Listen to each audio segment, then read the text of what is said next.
august audience present here. It gives me immense pleasure to welcome you all to the inaugural edition of the Goenkan Colloquium MUN 2021. Quoting Antonio Guterres, UN Secretary General, "In a world in which all problems are global, there is no way countries can handle issues by themselves. We need global responses. Holding sagacious leaders is the need of the hour, and also the desideratum of the GCMUN 2021. How different is this morning? Indeed, very wonderful. The vibes around us tell a beautiful tale which is truly unforgettable. Dear audience, you will yourself discover as the colors of this event embellish us all together. I take this opportunity to extend a special welcome to Brigadier Narendra Kumar, SM, VSM, who has kindly graced the event as our chief guest for the day. Sir, we really appreciate your presence in this virtual world. I welcome our principal ma'am, Mrs. Anita Khosla, who has pioneered the organization of virtual meetings in our school so that the students' progress are not impeded in any manner, whatever the obstacles might be. I welcome our vice principal ma'am, Mrs. Bimla Bisht, whose continuous guidance keeps opening new vistas for us to explore. Without taking much of your time, permit us to start the program. Ladies and gentlemen, Plato had once said, music is a moral law. It gives soul to the universe, wings to the mind, flight to the imagination, and charm and gaiety to life and to everything. To begin this auspicious event, I present Ridhima Sahai of Class 11 Commerce with Saraswati Vandana.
A leader is the one who lights the path to the impossible and takes those who follow to great heights. It is an injustice to precede the event without calling upon our wings of flight, our pillar of strength, and our constant source of motivation. we cordially invite our principal, Ms. Anita Khosla, to kindly say a few words. Good morning, everyone. It gives me immense pleasure to welcome you all to the first edition of Goenkan Colloquium MUN, a virtual inter-school competition. School is committed to provide a holistic development to the stakeholders, and we provide a plethora of activities at national and international level, including Model United Nations Conference. I extend my heartiest felicitations to all the students who have assembled here. Young leaders, I'm very sure this platform is going to provide you debating and negating skills and show a challenging way to resolve the global pressing concerns. At this conference, you model values and assimilate the fundamental verb. As you do so, I hope you keep in mind the fragility of our progress as a species. And delegates, you work with skill, with your skills, tenacity, humility, and passion. Both US President Barack Obama and Dr. Martin Luther King quoted the transcendentalist minister Theodore Parker when they said, "The arc of the moral universe is long, but it bends towards the justice." That may be true, but the arc does not bend on its own. To move to a future with more justice, more peace, more prosperity, talented, thoughtful people must commit to engage in great struggle to craft a better world and brighter future. Delegates, today as you model the work by the UN, you take up that struggle. Today you are the vigilant guards. Thanks for joining us. I commend my organizing team for the laudable initiatives and wish the delegates very best once again. We are truly honored to have you here. Thank you. Jai Hind. Thank you, ma'am, for these pearls of wisdom. We would definitely try to implement the same in our lives.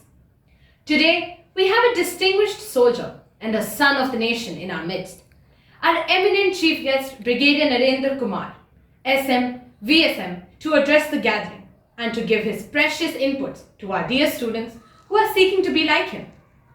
Sir, you have motivated us all by being a living example of kindness and selfless service to your nation. Brigadier Narendra Kumar, SM, VSM, was an infantry officer commissioned in 5 Madras.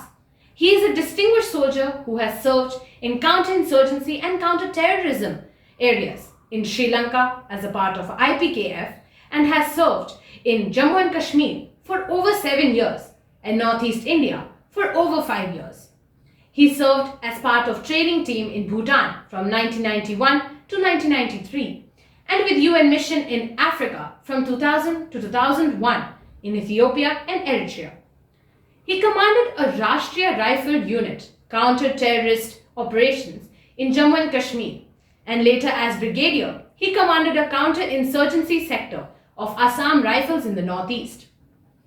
During his tenure as BGS of an operational area, he was responsible for undertaking disaster management during the catastrophic Uttarakhand disaster in 2013. Post-retirement, he has been involved in strategic studies and was former senior fellow of CLAWS and former distinguished fellow at United Service Institution of India, Delhi. Besides, he is a published and widely read author of the current era. He has authored 2 books and more than 200 articles, chapters, and papers in various journals and web portals. He was also the founder editor of Samman Veterans Journal. He has been awarded the Sena Medal for his brilliance and valor in counter-terrorist operations in J&K and the Vishesh Seva Medal for counter-terrorist operations in the Northeast. He is currently a visiting fellow at Center for Land Warfare Studies, Delhi. We are really thankful for him for taking the time out of his busy schedule to attend the function. Good morning, dear friends. I am indeed privileged to speak to the students of GD Goenka Public School, Dwarka. For having given me this opportunity, I am grateful to Principal Madam Anita Khosla, teachers, management, and of course, the students of this school. I am conscious of the fact that I am addressing future generation of this country. Let me confess that you are the nation builders. Our unfulfilled dreams will be achieved through your knowledge, your actions, your deeds, and your honorable efforts. And therefore, we have got great hopes from the future generation of this country. As you are aware that we all are facing great security challenges in our lifetime. There is societal conflict, there are small wars, there is displacement of millions of citizens due to conflict, terrorism, floods, droughts. There is food scarcity, there is water scarcity, there is deprivation, there is hunger, there is periodic pandemic, there is security challenges to the women and children against their abuse and trafficking. And therefore, each one of us are frontline soldiers to fight these challenges that lie in front of us. Ladies and gentlemen, we have to first play our own part before looking towards others to help us in dealing with these challenges. Ladies and gentlemen, yes, there are organizations, there are institutions, those who are supposed to assist us in ensuring peaceful conditions in our society and nation. There are international organizations, there are NGOs. However, we all have to be aware and have to play our part so that we make this world safe, secure, and livable. Ladies and gentlemen, we all are aware that United Nations, an organization, was created post World War II so that there is peace, stability, and there is a social order which is maintained in every society and every country, and there is no exploitation by rich and powerful of those who are weak and poor. United Nations was created in 1945 with 51 member states. Today, the organization that has got its headquarters in New York has increased to 193 member states. The main initiative of this organization was prevention of conflict, to ensure peace, to provide food, medical assistance, humanitarian aid to those millions of people who are in need of the collective help. I will not dwell too much into the United Nations because you would have already read it or you would have already debated multiple times in your school curriculum. But suffice to say that this organization rendered yeoman service to make this world peaceful and also livable. Ladies and gentlemen, this organization set for itself four main goals. The first was maintain international peace and security. Second is develop friendly relations among nation states. And third is achieve international cooperation to solve international problems and conflicts. And last but not the least, harmonize the actions of nations in the attainment of the common objectives. Ladies and gentlemen, this organization have succeeded in performing its charter and duties. Let me quote few examples of the achievement of United Nations organizations. World Food Programme today provides food to 97 million people spread over 88 countries. As we speak,